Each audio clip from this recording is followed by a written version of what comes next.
Ako marami. Mm. Like the earthly thing. Mm-mm. To be honest, I'm being pranked. Kasi kung ano ang nasa puso mo, yun ang Diyos mo. Yung lagi mong Kung you are ginagawa. always after money, then that's your God. Ask yourself first, do you have time with your God?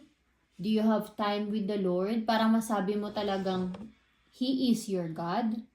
You are loving Him with all your heart, with all your soul, with all your might. 'Di ba? Anong ginagawa mo pagising mo sa umaga? Nagpipray ka ba?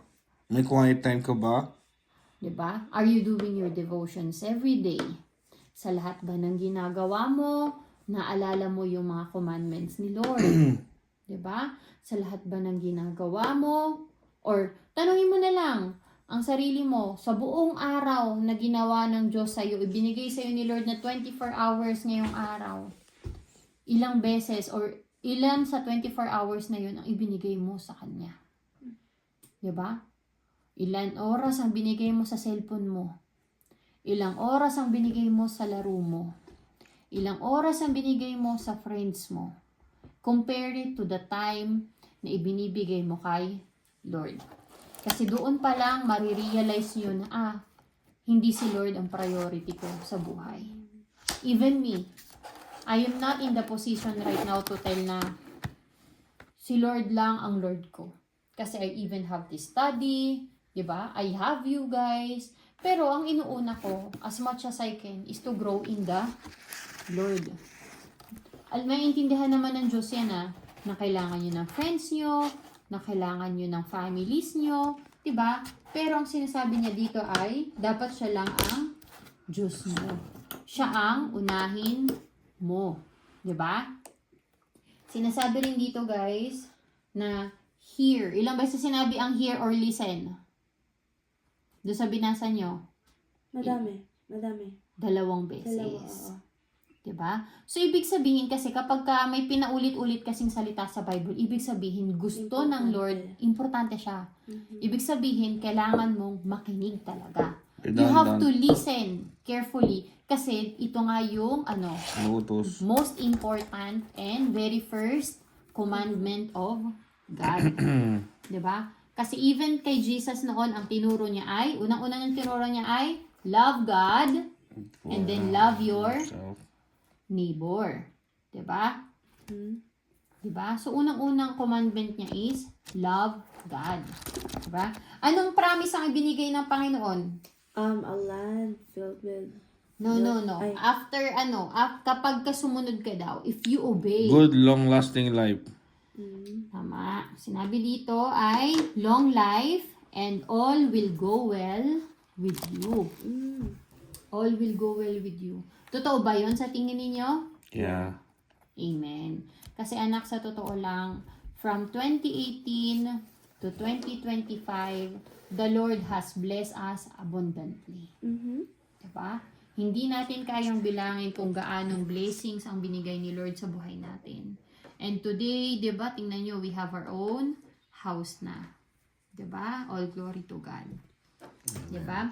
Sinasabi rin dito, kids, na by keeping all His, that you may fear the Lord your God. Sabi dito. Ano sa tingin niyo ibig sabihin nun? That you may fear the Lord your God, you and your son and your son's son, by keeping all His statutes and His commandments, which I command you all the days of your life. So, sinabi pa na ngayon nyo lang dapat siya Diyos? No. Diba? All of our Life. all of our life, diba? And it's a commandment as well na dapat hindi lang sa atin to matatapos, Hanggang sa kundi dapat maipasa angkan. natin to sa ating mga anak. Kaya Carlin Charles, make sure that you guys can pass yung commandment na to even sa inyong mga anak. Naintindihan? That's why you should be saturating yourself already with God's commandments. Naintindihan? Sinabi rin dito na dapat daw ay careful natin siyang sinusunod. Ano ibig sabihin ng careful, do you think, guys? With... With caution. Carefully, ha? Maingat. Lahat, yung di makakasakit kay Lord. Like, pinakamalit. Di ba nga sabi mo, seloso si Lord? Yung pwede makapagpasat sa kanya. Ikaw, Like, Char, sa tingin uunahin mo? mo yung, kung ano, pagising mo sa umaga, ang inuna mo, mag-browse agad, kaysa yung magdasal kang pasalamat. Doon nagsiselos si Lord. Ganun. Pag sinabing careful, done or doing it with Caution. attention. Attention. Ibig sabihin, guys, dapat laging nasa puso at isip ninyo yung utos na ito. Lagi nyo siyang paulit-ulitin sa utak ninyo.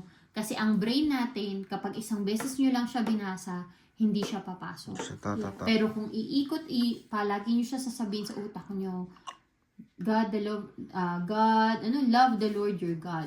He is the only God that I should serve, I should love. Pag palagi mong pinapasok sa utak mo yun, every time na parang may uunahan kang ibang bagay bukod sa Diyos, you will be reminded by your mind, by your memories, and even the Holy Spirit within you. Naiintindihan nyo? Yeah. Okay, nasa yung tanong.